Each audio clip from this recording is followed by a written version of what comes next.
Good morning, boys and girls. Thank you for being here. This is Don with Adventures of the Broke and Retired.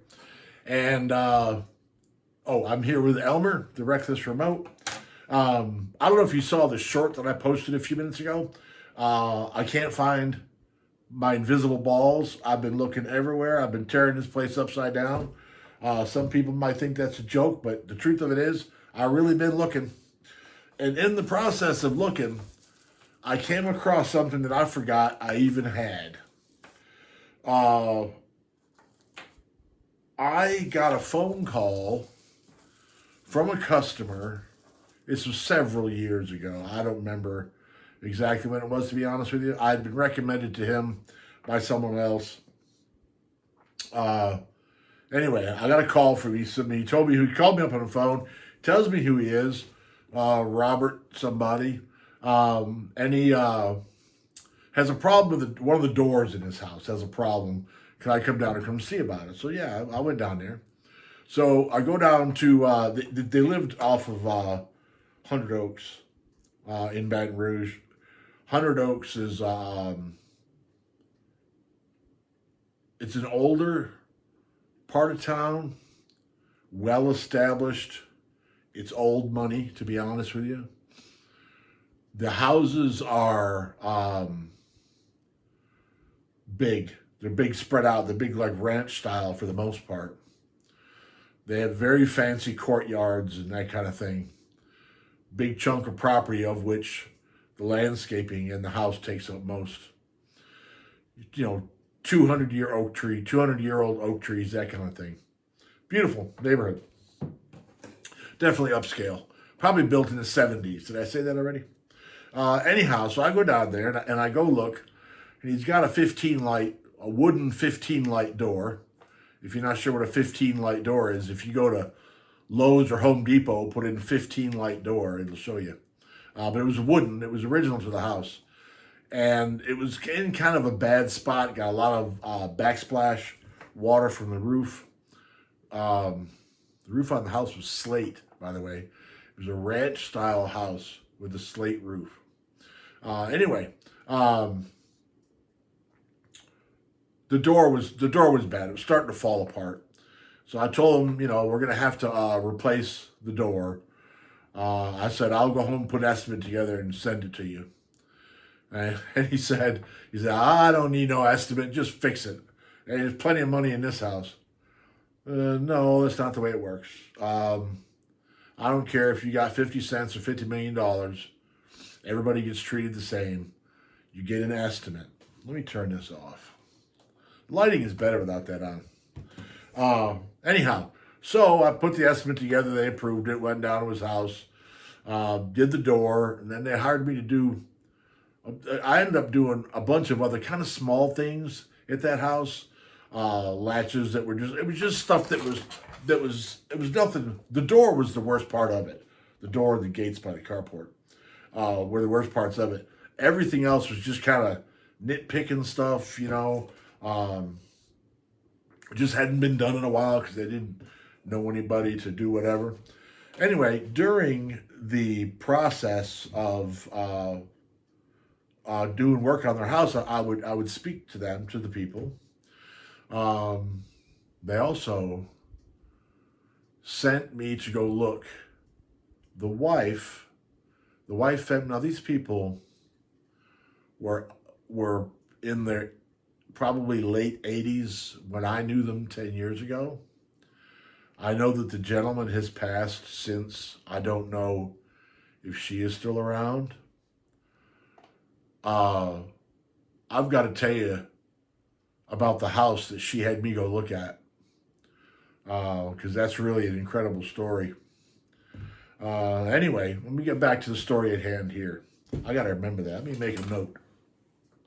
Just real quick, like the Lettsworth house.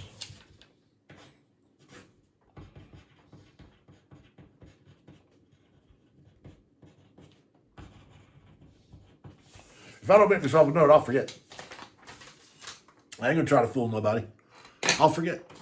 So anyway, was in the process of talking, come to find out that during the 70s, during the when I think the Iranians took hostages, probably at LaGuardia Airport.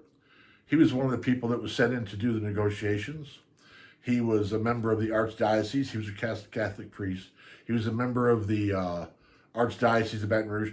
He had traveled the world in his profession, and he had very, very, very nice guy, very nice guy. Retired for a long time, but he very interesting to talk to. He could tell some stories.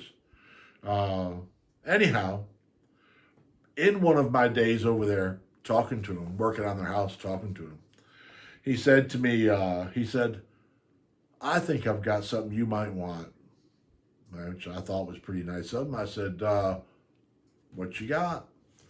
And he came out of he went to the other room. He came back, and in his hand, he had a little corner of a plastic bag.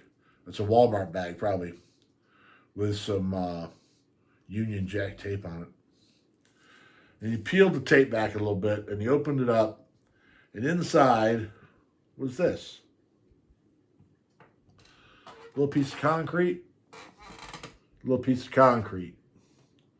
Not very big, but truly coveted by me. Because these are parts of the Berlin Wall. He was in Germany when the wall came down. He was there. And he picked up some pieces and brought them home as souvenirs from being there. And I'm sure he picked up more than these two, because if these were the only two he had, I wouldn't have taken them. But these are pieces of the Berlin Wall, which I'm very proud to own, by the way. The Berlin Wall is a phenomenal thing. It's an incredible thing to think about. Right down the middle of a city, they cut it in half. I would have never guessed that I was going to the guy's house that day, that I'd be coming home with pieces of the actual Berlin Wall. So as I was looking for my invisible balls, I came across this and thought to myself, you know what? I wonder if that would make an interesting story to tell. And let's face it, it's about the Berlin Wall. These are actually pieces of the Berlin Wall. So it has to make an interesting story. All right, this one's a little short, no big deal. Please don't forget to like, subscribe, and hit that notifications bell so that you'll know when new videos come out. You won't have to worry about looking at them or looking for them. Or I had someone comment today that, hey, it's been a while since you popped up on my screen.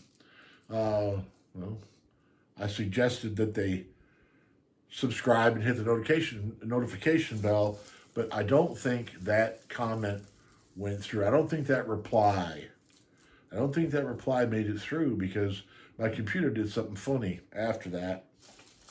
So I'm going to have to kind of wait and see. I sent her another reply saying, hey, did you get my first reply? But, we'll see what happens with all that.